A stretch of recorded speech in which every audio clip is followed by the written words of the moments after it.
guys, welcome back to my channel, Beauty Within Sickle Cell. I'm Jazmine, and for this week's Sickle Cell Sunday, I'm going to be talking about sickle cell and pain crisis. Now, with sickle cell, pain crisis are a major part of this disease, this illness. It's an inevitable part of the illness, and it's one of the major parts that can really have a great impact on our bodies. So I forgot to mention that last week I did not post a Sickle Cell Sunday, and the reason was because I was going through a really bad pain crisis. So probably since like last Friday, I was having a really bad crisis, and usually I film on Saturdays and I'll edit them Saturday after I finish filming, and I'll have the video up on Sunday evenings. So I was just having a really bad pain crisis and I was not able to get out of bed. I was in a lot of pain. I was very fatigued. So I really could not get out of bed. I do not pre-film any of the videos. They go up the week of, so I didn't have anything ready for you guys. Health comes first, so I'm sorry I didn't get a video up last week, but you'll be getting one this week. So if you're interested in learning more about sickle cell and pain crisis, just keep on watching. What basically happens is that the sickle cell causes what is known as a vaso-occlusive crisis, which in simple terms is a pain crisis. A vaso-occlusive crisis is a common and painful complication of the sickle cell. So what happens is the red blood cells, they start getting the weird sickled shape, and they start getting stuck to each other, and they can get stuck all over the body, your knees, your joints, your back. When the red blood cells start sickling and they start getting stuck to each other, this causes a blood clot, and it stops the circulation of the blood to that certain area. So if I'm having, let's say I'm having knee pain, most likely it could be because the red blood cells are sickling and sticking to each other, and I'm not getting adequate blood flow and circulation and oxygen in that part of the body. So that is why you start getting pain. I was reading an article and I would totally agree with this, and it says that a pain crisis constitutes the most distinguishing clinical feature of sickle cell disease and is the leading cause of emergency department visits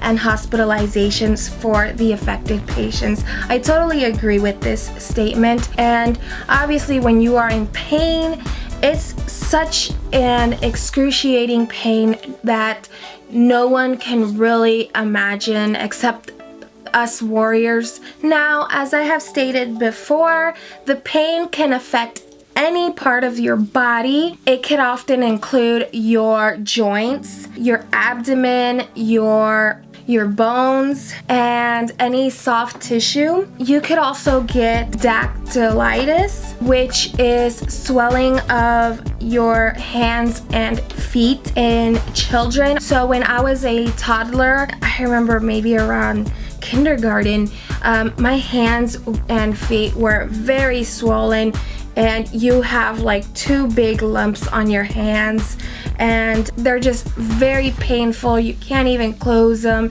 and it's just a very bad, painful situation.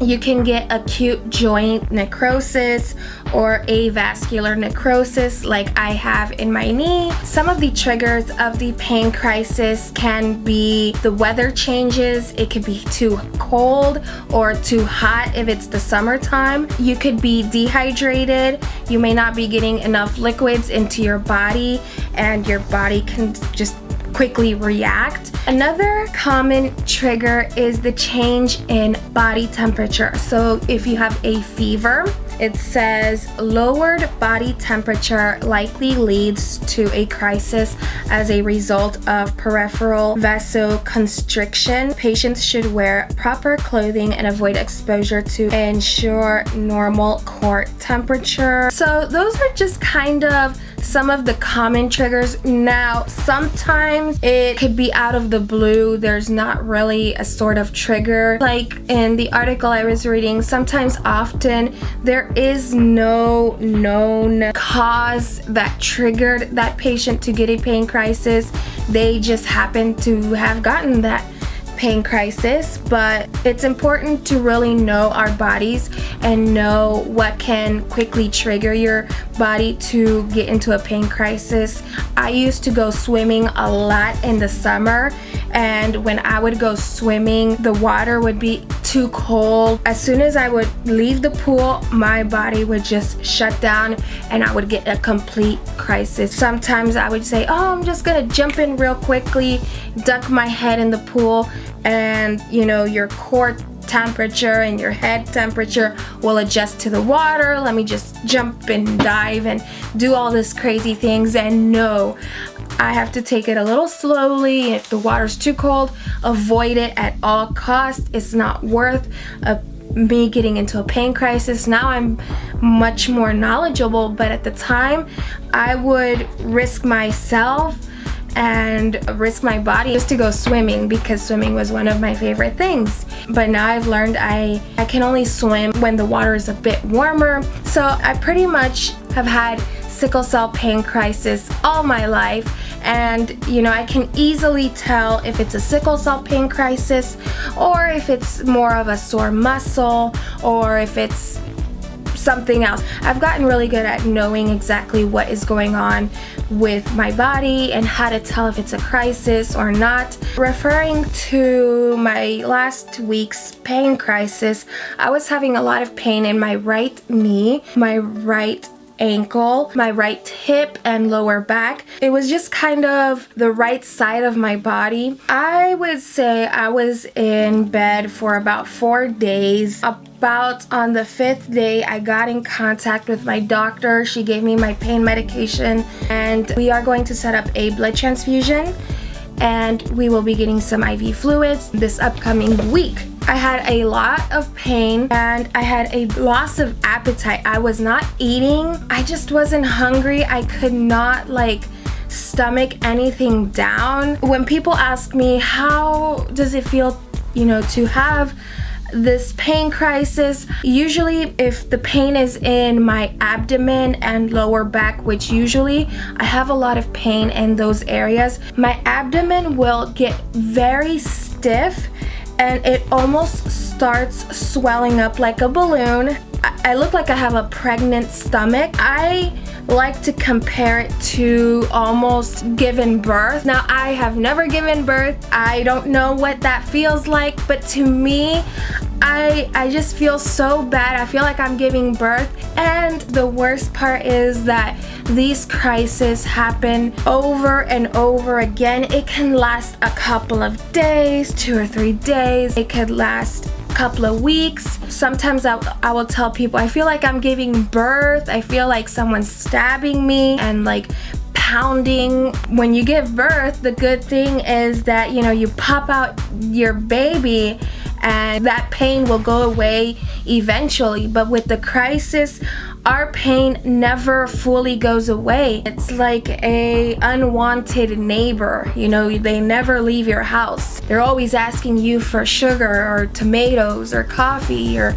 I compare it to an unwanted neighbor. They're always there and you just don't seem how to get rid of it. So referring back to last week's crisis, I did notice I was so out of breath. I felt like I couldn't breathe. I was very fatigued. I was really tired. I had a loss of appetite. I wasn't eating very well. The pain crisis was so bad that I wasn't able to sleep.